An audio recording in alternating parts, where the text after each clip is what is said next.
You're listening to the Stay Sore what's up, Podcast. guys? Welcome back to the Stay Sore Podcast. I'm your host, Bo Skitsko, and today in this episode, we're going to talk to Dr. Daniel, and I'm going to probably butcher your last name, Hochman? Yeah, Hochman. Hochman. All right. Thank you so much, Dr. Hochman, for being here. You're a medical doctor, and you specialize in addiction. Is that correct? Yeah. Okay. Today's episode is about sugar/food addiction. 42.5% of Americans are obese these days. And I have a feeling a little something has to do with food and nutrition. So let's talk about addiction. Can you introduce yourself really quick, where you are, what you do, who you are? Yeah, I'm Dr. Daniel Hochman. I'm a psychiatrist. And so that's a type of physician or doctor. So I've got a practice, and this is my office here, and work with people one-on-one, but I've also created an online program, and so always thinking of ways to help people think through problems using different kinds of techniques. Understand. Thank you so much for being in the show today. And your office is in Texas, is that correct? Yeah, I'm in Austin, Texas. Awesome. All right. Thank you so much. From what I understand, you have been consulting different addiction treatment facilities. You have been a speaker for Whole Foods, right? Mm-hmm. Yeah. So you have been doing this for a while. You have some experience in this. So food and sugar addiction, is that actually a real thing? Is that a real problem, or is that just something that people cover up their laziness or not being disciplined? Yeah, it really just tests sort of how you think of disorders or illness and things. So it is not a classically defined addiction. So you won't find, food addiction in any diagnostic manuals, either international ones or here, ones we use in the US. So you're not going to go into the doctor and get diagnosed with a food addiction, but there is absolutely a very well understood pathology or idea of people do get addicted to food. It is a real thing, and it obviously creates problems. So, we don't have diagnoses and labels for everything that we do that goes wrong, but it would be something that's pretty well understood. So it's a real thing in that sense. So have you encountered in your practice, in your experience, people that have true addictions to food or sugar? Yeah, absolutely. And it is something that is more vague generally than if you inject heroin, well, when you do that, that's bad. And, we definitely have to cut that out. The inherent problems we have with food addiction is not only do we need to eat, so, when we have to do things that we're also saying are bad for us or that we're addicted to, it gets tricky. So the same thing happens with, say, sex, right? I understand. You don't have to have sex, but it's certainly a healthy activity. And so that gets tricky. But yeah, as far as, seeing people here with that, there's a lot of people that recognize they go way too far with it and it's not good for them. So you're saying there's kind of a blurry line where you draw the line between addiction and actually you have to eat, and it's just a little bit too much or something like that. So it's not a clear line, therefore it's hard to define. Yeah, and for most people. And so part of the job is, figuring out for a particular person, but also in general, at what point are you going to define it as an addiction? I understand what you're saying. Thank you. And so how does that compare to what we quote unquote consider real addictions, like a drug addiction, alcohol addiction? How does a food addiction compare to those that we consider real addictions? Yeah, depending on the substance you're comparing it to, food can be more addictive. So sugar, for example, is generally seen as more addictive than cocaine. Okay, wow. So as far as lab imaging, and you look at, different pathways getting stimulated and which ones, are getting fired up when they have cravings, sugar addiction is a very real thing. It's activating the addiction pathway. So comparing to other substances gives us some reference points. And so it's very real in that way. Of course, then it's also safer, to have a big donut, that's safer than snorting a line of cocaine. So I'm certainly not, saying there's no difference there, but But as far as the addictive process, right, we always have to separate out. There's a difference in outcome, right? Whether I inject something in me or whether I eat a donut. So the outcome is so clearly, very different, but the process is remarkably similar I as far understand. as, what pathways getting activated, how much it overwhelms us.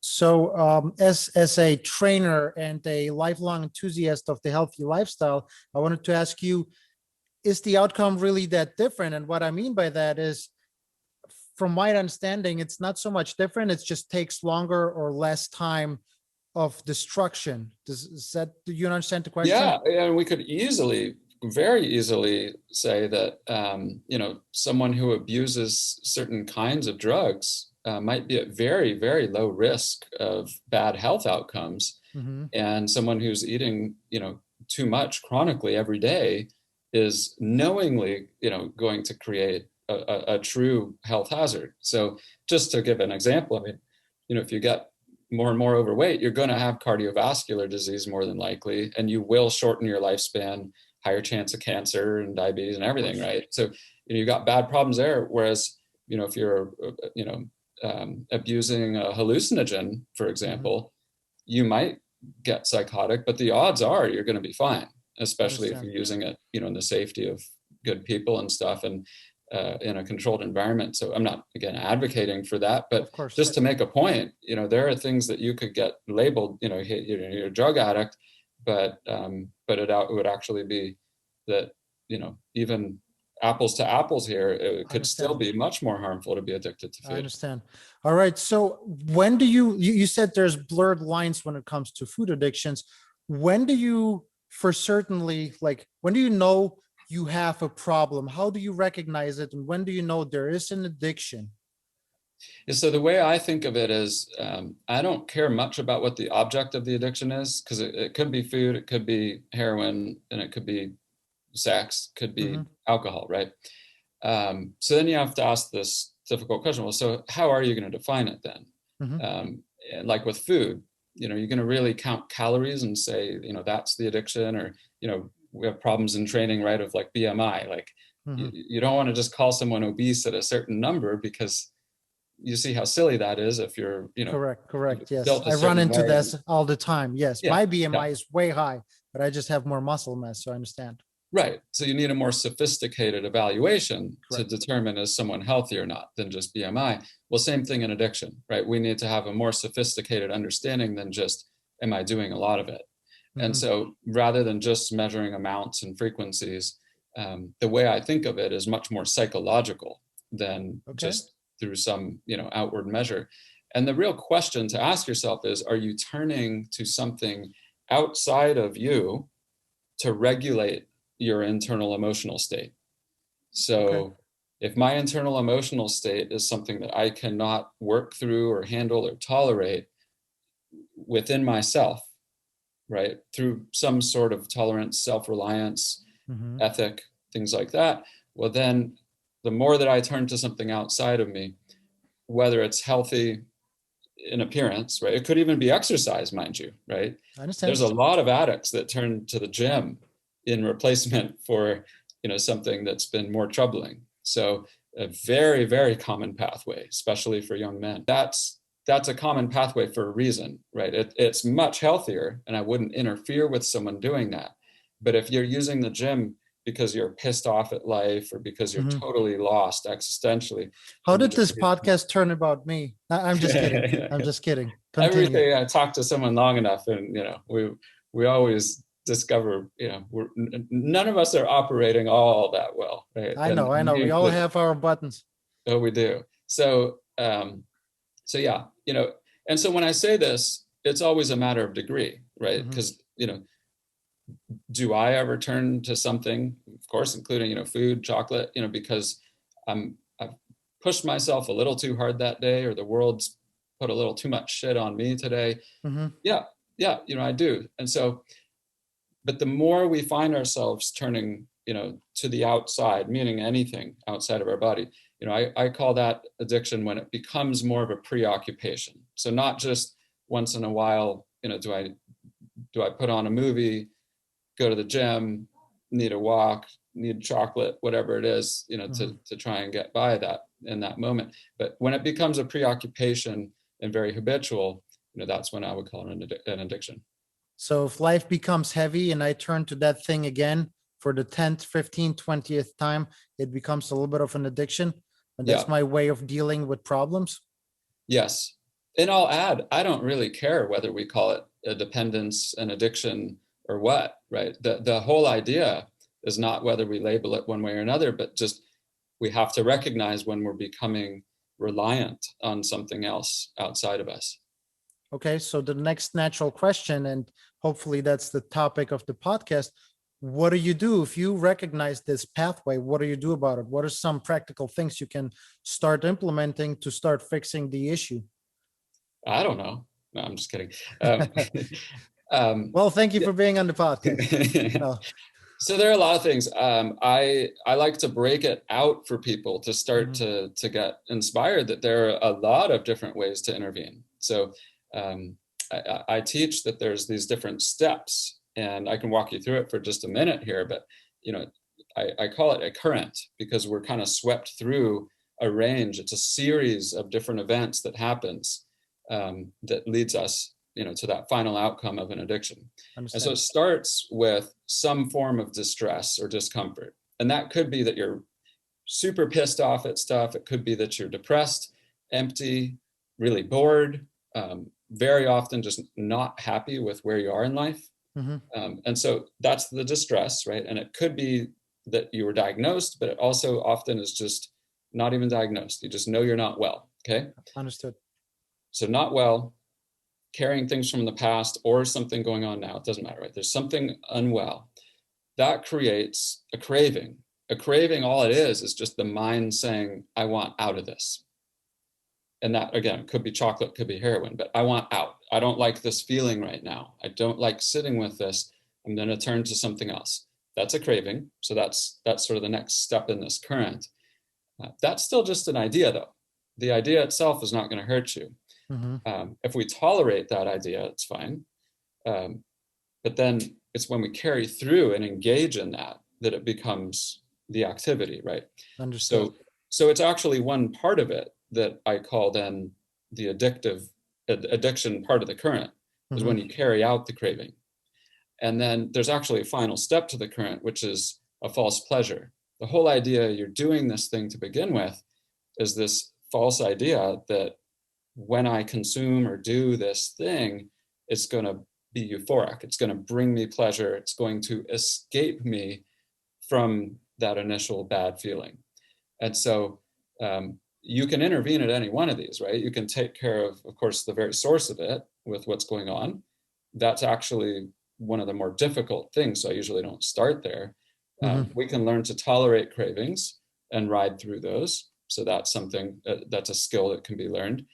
On the addiction part, that's usually the more typical and superficial, if I may say, sorts of interventions. So that's like find the right accountability or take all the alcohol out of the cabinets or someone else controls this or that about you, right? That's usually where a lot of rules can come in. And then that last part is being able to recognize the romantic nature of that it's going to take you out of this bad life and start to break that down and recognize how much you might romanticize certain aspects about it, and differentiating between false and true pleasures. And then beyond that, I also like to teach people that there's a whole life outside of just managing the current. One can actually find ways of being that don't live in relation to the current. It's just a whole different way of being that's usually, in short, very process oriented. Can you explain in a different way this last part? What exactly you mean by that? Yeah, well, I'll just back up and say, I do find whether I sit with patients or talk with anyone, most of us live with some idea that, a lot of the time we are trying to avoid negative stimuli and bad things and then find things that are pleasurable, which could be as innocent as, I don't want to go hungry. I don't want to starve. I don't want to be lonely. I don't like these bad things. And so I'm going to go to good stuff, which could be money, sex, plenty of something to keep me safe and secure. Understood. So it's sort of a scarcity mindset. It's one where, like life is to be managed well enough, and I need enough good things that I feel okay enough. Mm-hmm. But the other way of being that I'm referring to is one of actually engaging in things that are joyful, and it doesn't necessarily need to have any relationship to avoidance or escape, or even to gratification either. So, we could look at it in the context of anything, but say with working out, for example, Okay. rather than using exercising because, to escape some anger within, or to escape feeling small, right? Figuratively and literally. I understand. Yeah. Well, that's a different way of engaging in working out, right? That's one of, it's operating on avoiding a bad feeling, right? And so then I'm going to find a good one, which is, well, I'm big and strong and tough. And well, instead working out just because it's a healthy thing to do that makes you feel good in itself. Okay. I understand. Not because of a girl, and not because you might get picked on or you used to, but because it actually just feels good in itself. Some kind of self-mastery, right? That, I understand. An act of discipline, an act of humility, an act of self-reliance. And so those are things that are not in relation to avoiding badness. Instead of dealing with the issue and how to fix the issue, we can focus totally on a different aspect that can make you not even need to think about those things. Do I understand that right? Yeah, because we're kind of saying you don't actually have to be stuck playing this game of always finding something better or a little bit healthier to do to escape oneself. That we can in time embody that latter option, right? Embody the part of you that just enjoys working out. And so it might just happen to be that you become some strong badass, but it's not because you're trying to show people that you're tough now. It's just because you just are a badass, right? You just embody this person who finds joy and pleasure in working out itself. So in the simplest terms, instead of figuring out how do I fix the transition from A to B, I'll just focus on C, and then I don't care about A and B. Correct. Okay. And it's kind of what we usually find very appealing about cool people, people who we would sort of as a consensus agree, like that person's cool. This is kind of what they're doing. They're not trying to cover up for anything. Otherwise, that's not cool. I understand what you mean. This loser who thinks that, we're going to think he's cool now because, this and that. Now he's got this cool car or this and that. But it's very cool when that person is just doing it because they love it. So in my field, the health and fitness, and I'm a gym owner, and I've been in the fitness industry for over a decade. It has a very, very, I never thought about it that way, but now I understand that I'm actually almost doing the same thing that you just described, in the sense of most of my clients want to lose weight. There's some college athletes, some injuries and surgeries that we need to treat, but most of people want just to lose weight. And what happens is they always struggle with this overeating, going on a diet, losing weight, and fighting these calories in, calories out, and binge eating and then not eating. And then actually going to the gym becomes that point C instead of A and B, where they just, let's just focus on being healthy and moving. And then A and B become kind of not less important, but less overwhelming, if that makes sense. Yeah. And an adjective I would add in there, just less tiring, right? It's very tiring to work out because you're trying to manage your weight, or work out, because you're trying to get a girl. Like it's very exhausting. And when you're doing it for a particular agenda, well, what if the agenda doesn't work out? Or of course the agenda doesn't stay. You don't keep the girl because you look a certain way. You don't maintain a weight forever, right? You still have to manage all kinds of things. So I understand. So it's very tiring. Whereas it's not very tiring if you just enjoy the camaraderie of the gym. Understood. Yeah. Not tiring, it's fine. So back to addiction a little bit. I from my life experience, I understand there's two big motivators in life that drive progress. Yeah. The avoidance of discomfort or pain, and the pursuit of something better, the pursuit of happiness, right? So avoiding pain and pursuing pleasure.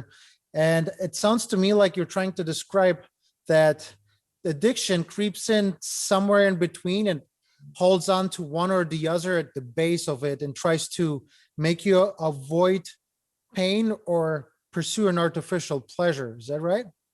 Exactly. The current I described fits, exactly your concept, to a T, because addiction is like, if we think of like an electric circuit, right? Mm-hmm. It is what completes the circuit, right? We're getting out of the bad and going to a positive. So it's negative to positive. So it's very much a current, right?